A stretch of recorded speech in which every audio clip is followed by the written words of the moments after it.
Council Rashari, and also Sandra. Ladies and gentlemen, I'm very happy to be here today, and I wish I had a projector because I could have shown you lots of things on the projector. Unfortunately, it is not there. What I'm going to talk, in general, what I'm going to talk about is, I've summarized the topic into Ethiopia, legally corrupt state, okay? Where corruption is legally allowed. As long as you don't fall out with the government, you are allowed to amass as much riches as you can, as long as you don't step out of the line, and that is falling out with the government. As you have already heard from Sandra and from Kafale, you've seen that the Ethiopian government is selling lands everywhere. They evicted the people from Gambella to make way for the Indian agro-conglomerates. They have got a land the size of Switzerland, believe it or not. How can this be acceptable? It's one thing you should take. The people of Omo have been evicted from their homeland to make way for the international investors. How can we put up with that one? These indigenous people, people's lives have been destroyed totally up. Our people. A huge land, about 16 square kilometers, have been given to the Sudan. A fertile borderland have been given freely to the Sudan in return for their assistance while they were in the bush fighting the Ethiopian government or the military regime at the time. Can you believe what had happened? The farmers at the land fought back against the occupying Sudanese army, and they managed actually to stand for a while. But you couldn't believe this. From the back, the Ethiopian military came and destroyed them. How can one believe that? But it actually happened. This is a government not working for Ethiopia, but against Ethiopia. It is there. It's just in Ethiopia to amass as much money as it can to build the future Republic of Tigray. They don't think Ethiopians. They don't consider themselves as Ethiopians. But that is what is going on in Ethiopia. Land. Everybody has got land now. There is land to grab. Ethiopia is up for a sale. Anyone with money can go and get. Believe it or not, Egypt has got 20,000 acres of land. Ethiopian land. What does that mean? How can I put that one? Imagine 1 acre is 1 stadium. 20,000 acre means 20,000 stadium. Just approximately. That much land had been sold. And that land is the land of the Amaras and the land of the Afars. And Amaras who have been living elsewhere, like within Gojam, for example, a Gojam province. They have been evicted from Gojam to Gojam because the people at the border are not Gojamis. And they have divided us along ethnic lines and putting one against each other and doing all that. Ethiopia is not really that desperate. We have got natural resources. We have got rivers. No one in Africa has got rivers as much as Ethiopia. We have got the mighty Blue Nile. 3/4 of that river, 3 out of 7 that passes the Nile Delta comes from the Ethiopian highlands.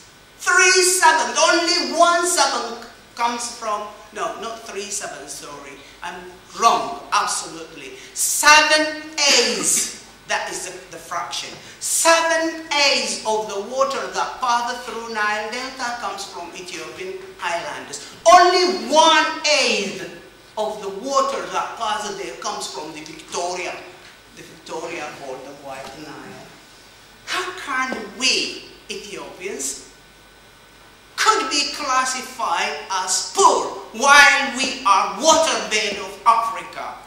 Baro, Ganale, Wabishabele, Awash. You couldn't believe. No one has got as much rivers as we do. And we are the African waterbed. But now and then drought comes and destroys our people. What is wrong with us? Well, the property right now, the entire economy, 50% of it belongs to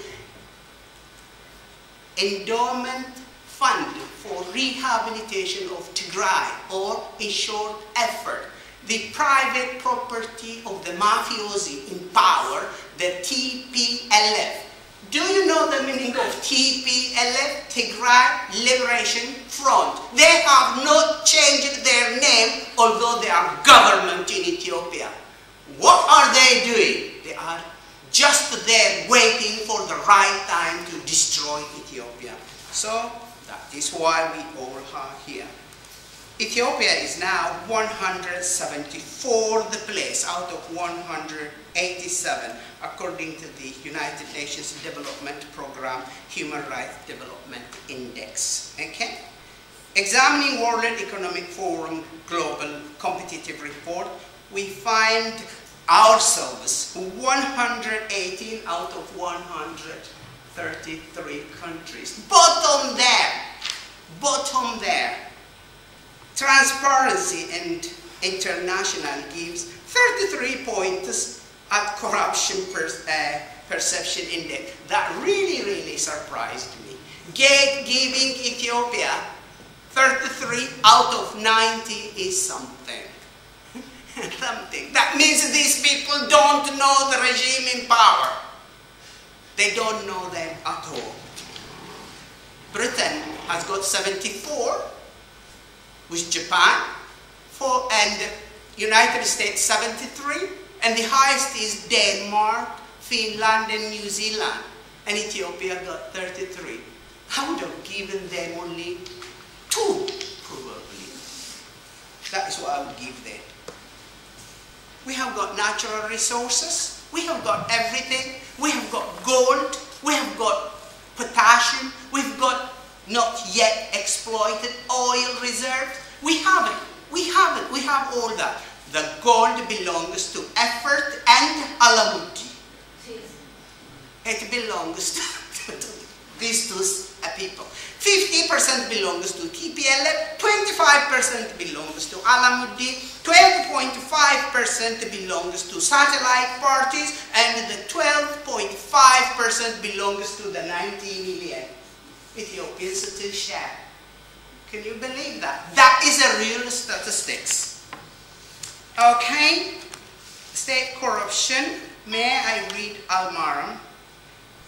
He says, recently the World Bank released its 448-page World Bank report diagnosing corruption in Ethiopia, with evidence gallery showing that Ethiopia under the absolute dictatorship of Meles Zenawi regime has become a full-fledged corruptory regime controlled and operated by a small clique of corrupt to the core, vampiric, kleptocratic, who cling to power to rid themselves at the cost of public. Perhaps the report's findings should not come as a surprise to any, since power corrupts and absolute power corrupts. Absolutely. And that is what he says. He made a lot. Effort has got 66 satellite companies. 66. Oh, I have to tell you. Guess what? Effort is a charity organization. And what does that mean? It doesn't pay taxes. And what has it got? 66 major. In every sector, they have companies. And guess what? Effort enjoys the privilege of two things. One, it is a private company, but enjoys public company's privilege. No taxes, nothing, but all the money goes into the pocket of the officials of the TPLF. That is how it is. I have got lists of all the 66 companies. Malla Zenawi, you say that every kafala say Malla Zenawi got net worth of 3 billion. What a shame! No, that is wrong, guys and ladies and gentlemen. That is wrong, absolutely wrong. I have got here a check, photocopy of a check signed by Samhal Malla Zenawi, the daughter of Malla Zenawi himself, depositing in one of the New York banks $5 billion. I have got it. I'm going to give you the copy.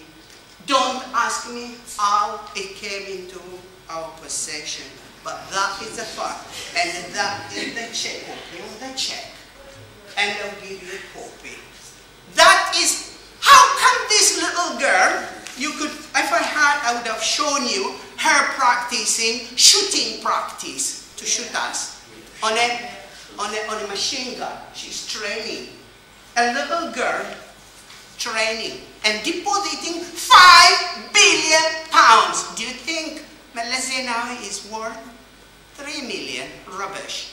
His wife runs the multi-billion conglomerate and sits over the board of those 66 major companies. Effort. She is the owner. She runs it. She literally runs it. And beside that, she has got her own private one, and that is Mega Publishing.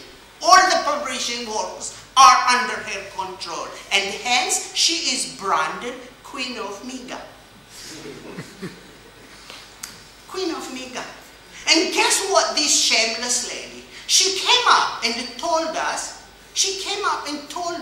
out blank, she said that she lived on her husband's $4,000 salary.